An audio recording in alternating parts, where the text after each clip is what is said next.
બારિયાના બૈડા ગામે પાનમ નદીમાં ટ્રેક્ટર તણાયું છે। પાનમ નદીમાં અચાનક જ પૂર આવતા ટ્રેક્ટર તણાયું। ઉપરવાસમાં વધુ વરસાદને કારણે નદીમાં પૂર આવ્યું હતું, જેના કારણે ટ્રેક્ટર તણાયું છે। નદીમાં રેતી ભરવા ગયેલું ટ્રેક્ટર પાણીના પ્રવાહમાં ફસાયું। ટ્રેક્ટર ચાલક સહિત અન્ય એક યુવક ટ્રેક્ટરમાં ફસાયા। ગ્રામજનોએ બંને યુવકોને બચાવ્યા છે। તો દેવગઢ બારિયાના બૈણા ગામે પાનમ નદીમાં ટ્રેક્ટર તણાયું છે। પાનમ નદીમાં અચાનક જ પૂર આવ્યું અને પૂર આવતા ટ્રેક્ટર તણાયું છે। ઉપરવાસમાં વધુ વરસાદને કારણે નદીમાં પૂર આવ્યું। સંવાદદાતા નીલુ ફોન લાઈન પર છે। નીલુ, જે પ્રમાણે દેવગઢ બારિયાના બૈડા ગામે પાનમ નદીમાં ટ્રેક્ટર તણાયું, શું વધુ અપડેટ? બંને યુવકો, તેમની શું સ્થિતિ છે અત્યારે? દાહોદ જિલ્લાના દેવગઢ બારિયા તાલુકાનો બનાવ બન્યો હતો। દેવગઢ બારિયામાં તાલુકાના બેણા ગામના પાનમ નદીમાં ટ્રેક્ટર તણાયું હતું।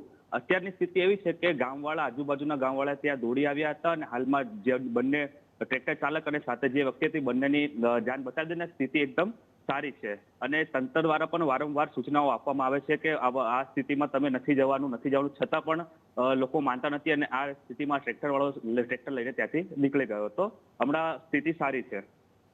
બિલકુલ, આભાર નીલુ તમામ જાણકારી માટે।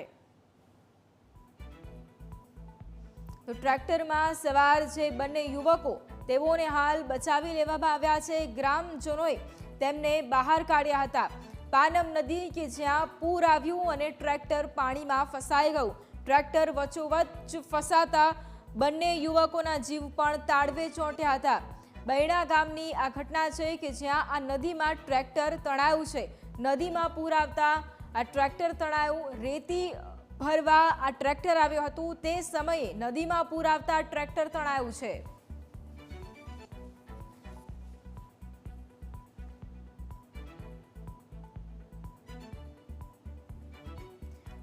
તો પાનમ નદીમાં પૂર આવતા આ ટ્રેક્ટર છે કે જે ફસાયું છે। આ દ્રશ્યો, બે યુવકો છે કે તેમનો બચાવ પણ કરવામાં આવ્યો। આ ટ્રેક્ટરમાં બે યુવકો છે તે પણ સવાર હતા। તે બંને નદીમાં ફસાયા હતા કારણ કે ટ્રેક્ટર તણાયું હતું।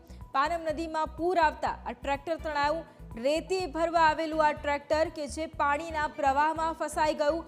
બંને યુવકોનો આબાદ બચાવ પણ થયો છે। ગ્રામજનોની સહાયતા સાથે આ યુવકો છે કે તેમને બચાવી લેવામાં આવ્યા છે।